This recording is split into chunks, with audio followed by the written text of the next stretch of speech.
กับสบายดีและสวัสดีเด้อพ่อแม่พี่น้อง FC เบิดสุขุสุคนเนาะบ่ว่าสิอยู่ภายในและก็ต่างประเทศก็ยินดีต้อนรับเข้าสู่ช่อง YouTube ของแม่สมหวังชาแนลมาพบมาพอกับแม่สมหวังมื้อนี้ก็ได้เดินทางมาเฮือนสาวโสดอีกคือเก่าเนาะทุกคนโดย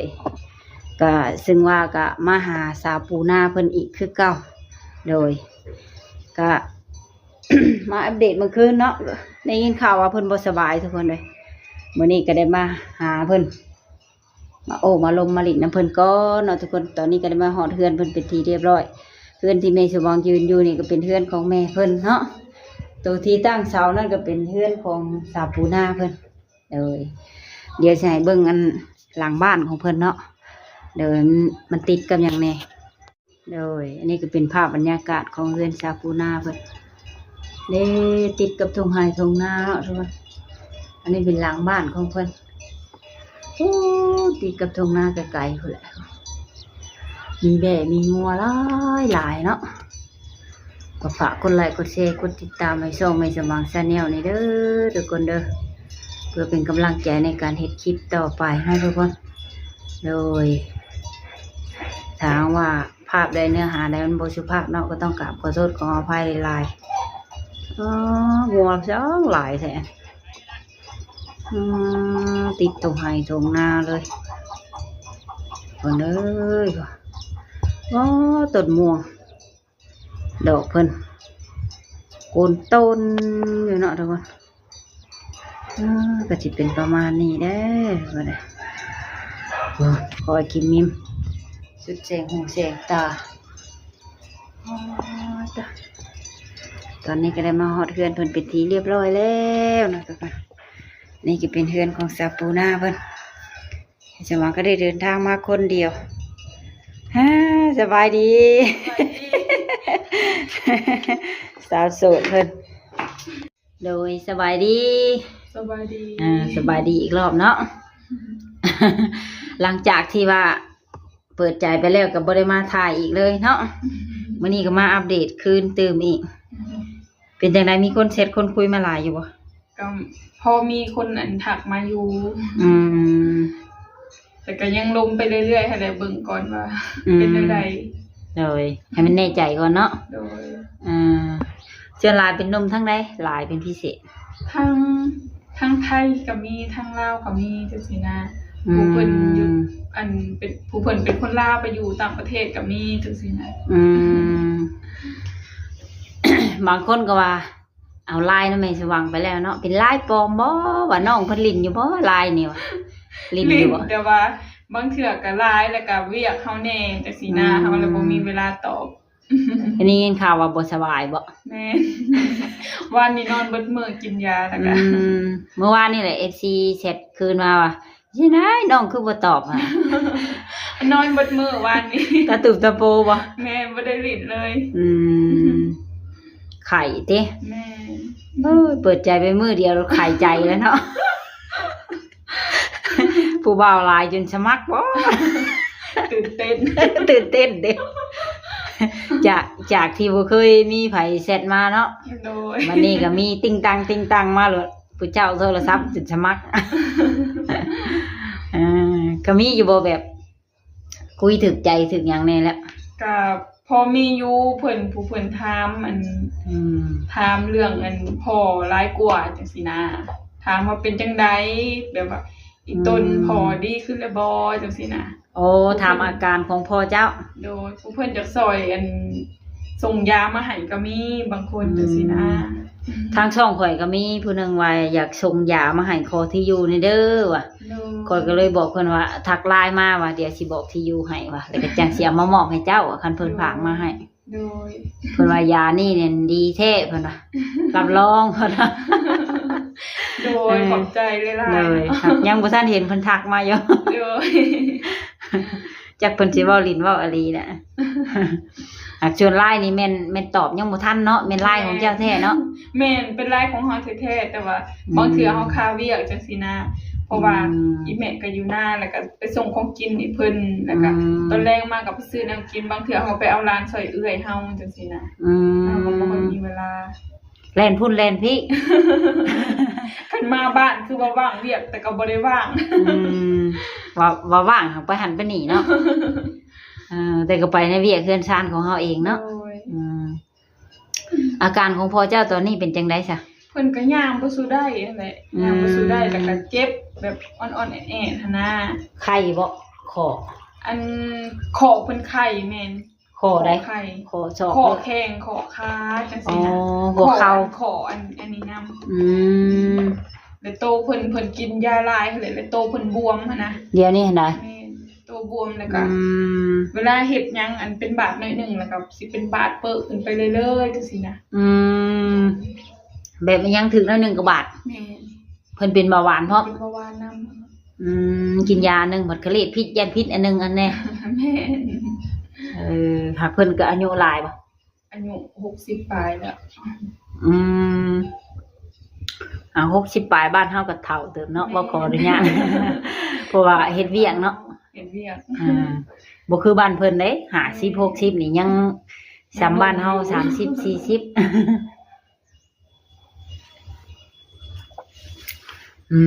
ไปห้องหมอบ่เป็นไข้นะแตงเช้า บ่ได้เฮาซื้อยามากินซื่อแล้วก็นอนพักผ่อนว่านนี้แล้วมื้อนี้แล้วไข้แน่ สาเหตุเป็นไข้เป็นจังไดอาบน้ำกลางเว้นบ่ แม่นเฮาไปอันมื้อนั้นเฮาไปส่งของกินให้อีปอกประมาณบ่ายโมงนี่แหละ แล้วเขามันฮอดแฮงเนาะ มันก็เด่นแฮงเนาะ แม่นๆเขามาตอน3โมง4โมงนี่แหละมาฮอดแล้วเป็นแรงใส่น้ำเลยร่างกายปรับบ่ทัน ฮ้อนแฮงอาบน้ำเลย แม่ร่างกายปรับบ่ทันแล้วเป็นไข้บัดนี้ จักกันได้สิเลือกผู้บ่าวเนี่ยจัก คือกลางเวรมันผัดฮอดเนาะบ้านเฮาบัดกลางคืนมามันผัดลมๆหนาวๆจังซี่นะ เขาก็มาตามคำขอของ FC เพิ่นถามว่าแม่นแท้บ่น้องรับได้30หา60 ปีว่ะ ทำได้เนาะ โดย แต่ก็ยังเบิ่งก่อนคุยไปก่อนนั่นแหละ กะว่านิสัยเข้ากันได้อยู่แล้วเนาะ แม่ ก็บ่อยากผิดพลาดอีกรอบสอง แม่ เอาแล้วก็อยากมั่นคง แต่ก็อันหยังก็อีกอันหนึงน้องขายเครื่องอยู่ตลาดโบเว่นี่อยู่ชั้นใดพุ่นน่ะ โอ้เฮาบ่ได้อยู่ในชั้นมันอันทั้งเทิงค่ะมันสิเป็นตึกแล้วก็เป็นโรงแรมแต่ว่าเฮาสิขายทั้งลุ่มอะนะ อยู่ ทั้ง ชั้น ลุ่ม ล่าง มันสิเป็นห้องแถวแม่นมันสิเป็นห้องแถวเป็นตึกขึ้น สำหรับภาษาบ้านเฮาอยู่ชั้นหนึง อันมันบ่แม่นชั้นอะนะคือแบบตึกกับต่างหากแต่อันนี้มันสิเป็นห้องแถวแบบว่าเป็นตึกเสาเป็นคล้ายๆกับอัน เป็นคือตลาดเชโนเฮาไปใช่บ่เป็นเรียนๆแบบนี้บ่ มันคือในมันสิเป็นยาวไปคล้ายๆกับอันตลาดเซโนเฮานี่แหละแต่ว่ามันสิเป็นตึกยาวขึ้นไปแต่มันสิเป็นบ้านของเพิ่นเองอะนะมันเพิ่นบ่ได้เช่าแบบในอันนี้ บ่อนเจ้าขายนี่แม่นเป็นบ้านของเพิ่นเอง แม่ โอ้แต่อยู่ในตลาดโบเว่ฮะ แม่มันสิเป็นทางเขาพอดีอะนะ ตลาดโบเว่นี่มันอยู่จังหวัดหยังบ่ของไทยนะ มันอยู่กรุงเทพเลย กรุงเทพบ่ แม่ โอ้ก็ถามไปชื่อๆแล้วขอกับบริจาค บ่จัก มีคอมเมนต์หนึงว่าตลาดโบเว่นี่มันอยู่จังหวัดใดไปเสิว่าว่าขอก็ตอบบ่ได้ เพราะว่าขอยก็บ่จักขอยก็เว้าไปซ้ำงมตาไปซื่อเนาะ โดย ก็บ่เคยไปจักเทื่อไปสว่างก็เลยได้ยินแต่น้องเพิ่นเว้าเนาะก็เลยเว้าตามเพิ่น บ่แม่นเนาะอยู่แถวใกล้ๆมุกดาหารทหารสิบ่แม่นเนาะ พูดอยู่กรุงเทพเลย ตอนนี้ยังอันบ่มีคนถูกใจเนาะยังเลือกอยู่ ยังเบิ่งไปก่อน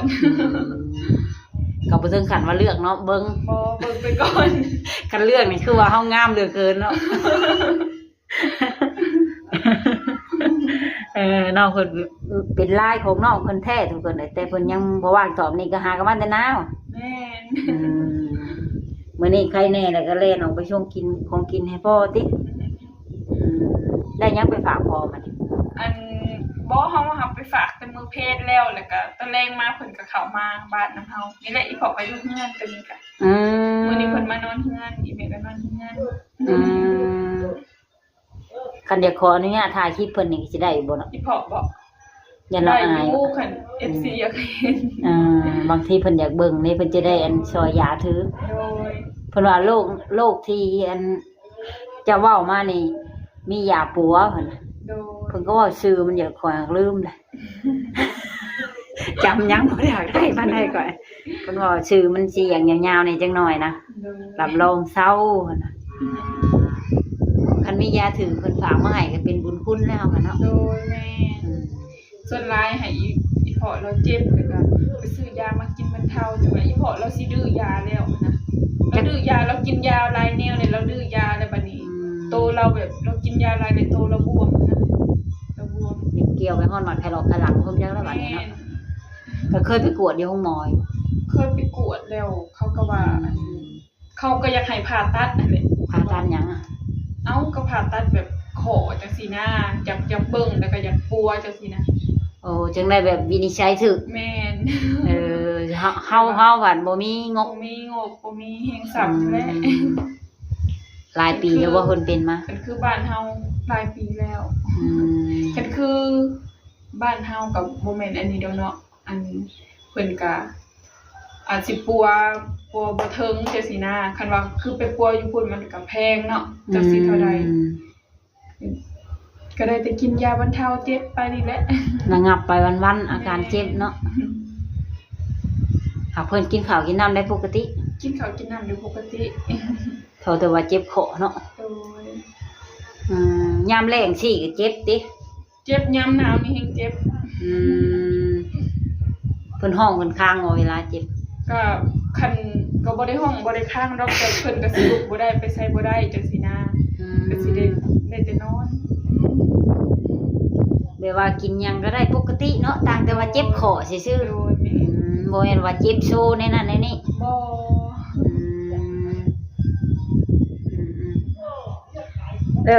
ก็มี FC อีกบางคนถามว่าโอ้ยมันแบบว่าน้องมาตลาดโบเบ้เด้อสิไปเที่ยวนํเพิ่นว่า โดย น้องอยู่ชั้นได้อยู่แพงได้บ่จังว่าเด้อว่ะ ห้องแถวเด้อบ่แม่นอันนั้นบ่แม่นตึก หากก็บ่ได้มีชื่อห้านบ่ นี่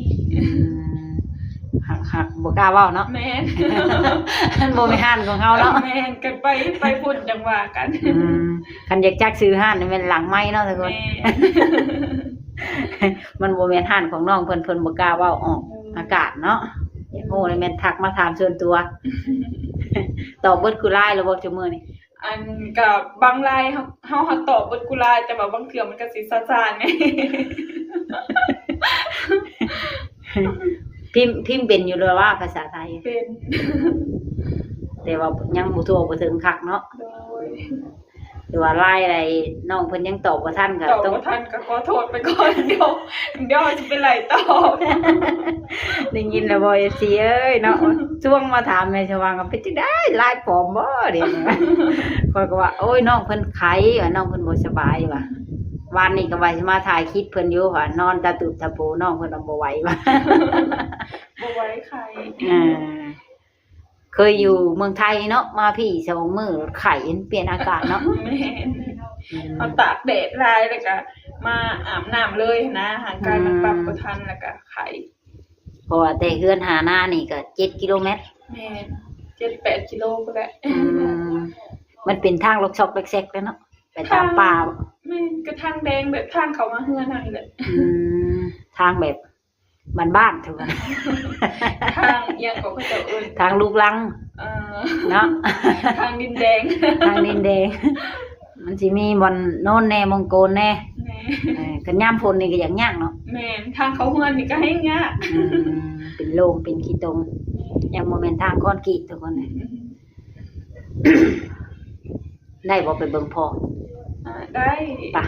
พา อัน ไป ให้เรามาผิดก็ได้มันมืดอยู่ใน โอ้โดย เดี๋ยวเฮา สิได้ขอตัวกลับบ้านเลยทุกคนเอ้ยทางเมื่อกับผ่า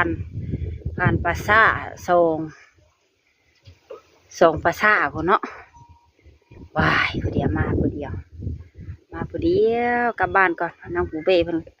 น้องปูนาเพิ่นก็เข้าบ้านแล้วเนาะเลยค่ำแล้วก็โอเคเนาะทุกคนสำหรับคลิปนี้ก็ไม่สว่างก็สิได้ขอจบคลิปไปเพียงเท่านี้ก็เด้อทุกคนเด้อโดยต้องกราบขอบคุณ FC ทุกท่านที่เข้ามากดเบิ่งกดชมแต่ต้นจนจบเนาะก็ขอให้ FC ทุกท่านจงอยู่ดีมีแรงสุขภาพเข้มแข็งอายุมั่นขวัญยืนเนาะ โดยความเจ็บบ่ให้ได้ความไข้บ่ให้มีให้หั่งให้มีให้ร่ำรวยๆเฮงๆรวยๆขึ้นกว่าเก่าเด้อทุกคนเด้อโดยสาธุเนาะก็สำหรับคลิปนี้ก็สิได้ขอตัวลากลับบ้านก่อนบาดนี้เนาะใกล้สิค่ำแหละตะเวนตกดินแล้วทุกคนในมื้อนี้ก็เดินทางมาคนเดียวโดยก็ไว้พอกันใหม่ในคลิปหน้าเนาะทุกคนถามว่าคำเว้าคำจาใดเว้าบ่ม่วนเว้าบ่ภาพใดบ่สุภาพก็ต้องกราบขอโทษขออภัยหลายๆเด้อทุกคนเด้อโดยก็ไว้พอกันใหม่ในคลิปหน้า ส่งเทื่อเว้าเลยอ่าสำหรับคลิปนี้ก็สิได้กล่าวคำว่าสบายดีบ๊ายบาย